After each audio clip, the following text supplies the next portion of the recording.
आत्मीय भाइयों बहनों, आज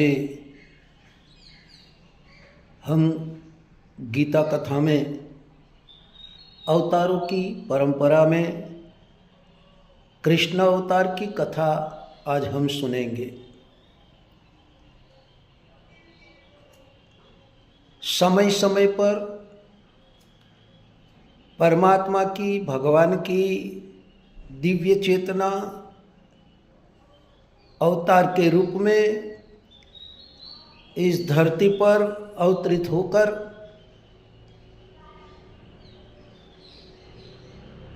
धरा पर बड़े पाप को, अधर्म को, अनीति को, अन्याय को, अत्याचार को दूर करने हेतु अवतरित होते हैं।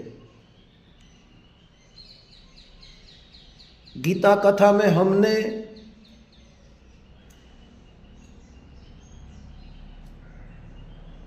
पहले वीडियो में देखा था भगवान रामावतार के बारे में, और कहा जाता है कि राम मर्यादा पुरुषोत्तम है।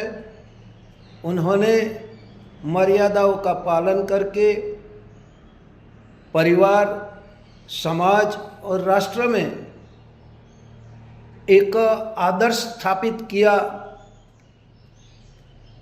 कि राजा कैसा होना चाहिए, बड़ों के प्रति आदर कैसा होना चाहिए, परिवार में हमारा क्या उत्तरदायित्व है। ये सब बातें हमने रामावतार में सुनी थी।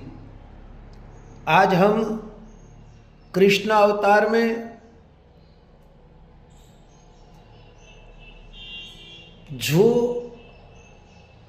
अनित्या फैली हुई है, मूढ़ मान्यता फैली हुई है, उनको दूर करने के लिए भगवान ने अवतार लेकर किन किन आसुरी वृत्तियों को, अनैतिकता को कैसे परास्त किया, यही हम आज जानेंगे।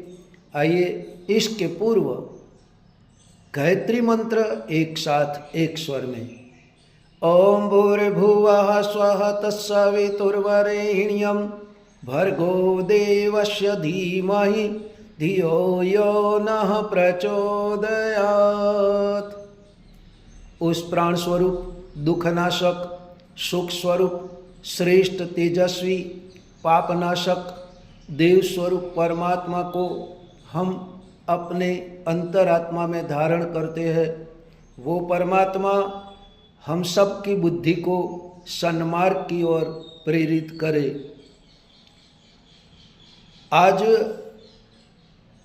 सबसे बड़ा संकट है तो वो है दुर्बुद्धि का, अनास्था का, अंधश्रद्धा का, मूढ़ मान्यता का, अनीति का, अत्याचार का। चारों ओर बोलबाला ही बोलबाला है। सब अपने अधिकारों के लिए, सत्ता के लिए, पद के लिए, प्रतिष्ठा के लिए एक दूसरे पर अनगिनत आरोप लगा रहे हैं और एक दूसरे को नीचा दिखाने के लिए प्रयत्न किए जा रहे हैं। यही बात कृष्ण अवतार में भी थी। भाइयों बहनों, हम सब जानते हैं कि भगवान कृष्ण का जन्म मथुरा की जेल में हुआ था और वहाँ का राजा कंस था। कंस के अत्याचार से चारों ओर हाहाकार मचा था, लेकिन उनके सामने आने की कोई हिम्मत नहीं करता था। तब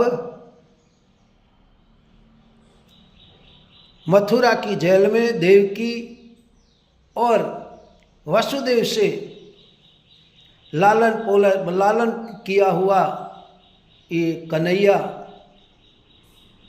गोकुल में नंद जी के घर यशोदा के घर बड़ा होता है और वहाँ से वो अपनी लीलाएं रचता है और सबको ज्ञात कराता है कि अब अवतार हो गया है। और इसीलिए भगवान ने बचपन में ही तृणासुर, अघासुर, वत्सासुर, पुतना, कालिया नाग आदि अनेक को का नाश किया और अन्यायी शासक के कंस से भिड़ गए और कुराज्य मिटाकर सुराज्य की स्थापना की।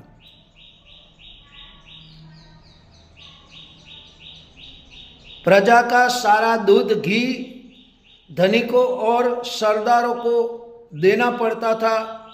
गोपियों को उससे आगे न झुकने और अपना आवश्यक भोजन स्वयं ही रखने के लिए उन्होंने सत्याग्रह भी किया, उनका रास्ता रोका और सत्ताधिकारियों से न डरने का साहस उत्पन्न किया। बड़े हुए तो अन्यायों को समझाने सुझाने से हटते न देखकर उन्होंने महाभारत की योजना बनाई। भारत छोटे छोटे टुकड़ों में बटा हुआ था। छोटे छोटे सामंत अपनी अलग अलग सत्ता बनाए रखने के लिए देश की छोटे छोटे टुकड़ों में बांट रहे थे। एकता की शक्ति से परिचित होते हुए भी वे अपने संकुचित स्वार्थी के लिए पृथकतावाद को ही प्रथमता देते थे। इन पृथकतावादियों के विनाश की योजना बनाकर भगवान ने महाभारत युद्ध कराया और खंड भारत को एक परिपूर्ण राज्य बना दिया। आगे भी हम जानते हैं भाइयों बहनों कि ग्वाल वालों की सहायता से उन्होंने गोवर्धन जैसा महान कार्य उंगली पर उठा लिया। गौ ही तो मनुष्य की सच्ची संपत्ति है, उसका संवर्धन इतना महत्वपूर्ण है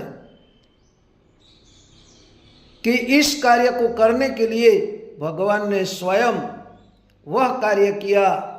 गौएं चराई, गोप बने और गो संवर्धन गोवर्धन जैसे महान कठिन कार्यों को भी अंगली करते हुए सरल बना दिया।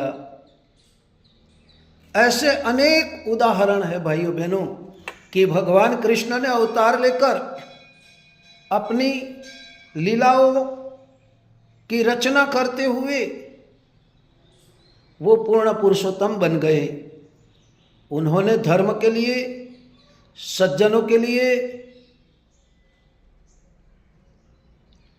अधर्म का नाश करने के लिए शस्त्र भी उठाया और शास्त्र भी बताया। हमें भी ये भगवान कृष्ण के अवतार से यही सीख मिलती है कि यदि हम धर्म का निरादर करेंगे तो धर्म हमको नष्ट करेगा और हम धर्म की रक्षा करेंगे तो धर्म हमारी रक्षा करेंगे। और इसीलिए कहा है कि धर्म ही हम सबका माता पिता है और धर्म ही बंधु तथा परम मित्र है और धर्म ही स्वयं ही सीढ़ी है। धर्म की सीढ़ी पर चलते हुए, धर्म का आचरण करते हुए हम स्वयं सुख प्राप्त कर सकते हैं। इसीलिए भगवान ने कहा कि सर्वधर्मान् परित्याज्य माम एकम शरणं व्रज अहम त्वाम सर्व पापेभ्यो मोक्षयिष्यामि मा शुचः। हे अर्जुन, तू सब धर्मों को छोड़कर मेरी शरण में आ। मैं तुझे विश्वास दिलाता हूँ कि मैं तुझे सब पापों से मुक्त कर कर मैं तुझे अपनी शरण में ले लूँगा। भाइयों बहनों, यही गीता हमें सिखाती है।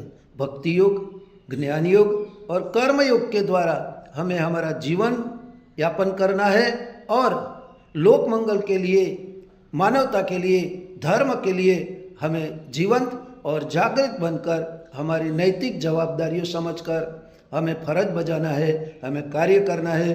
तो आइए इस कलयुग में भी आज यही परिस्थितियाँ विनिर्मित हुई है, तब हम ग्वाल बालों की तरह अपनी लाठी का सहारा देकर हमें भी भगवान का सहयोग करना चाहिए। इसी भाव के साथ आशा रखता हूँ कि ये वीडियो आपको शायद पसंद आई होगी।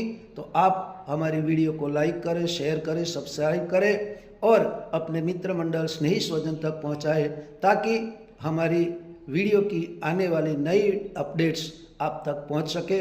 हमारी विचार क्रांति वीकली चैनल को सब्सक्राइब करें। राधे राधे।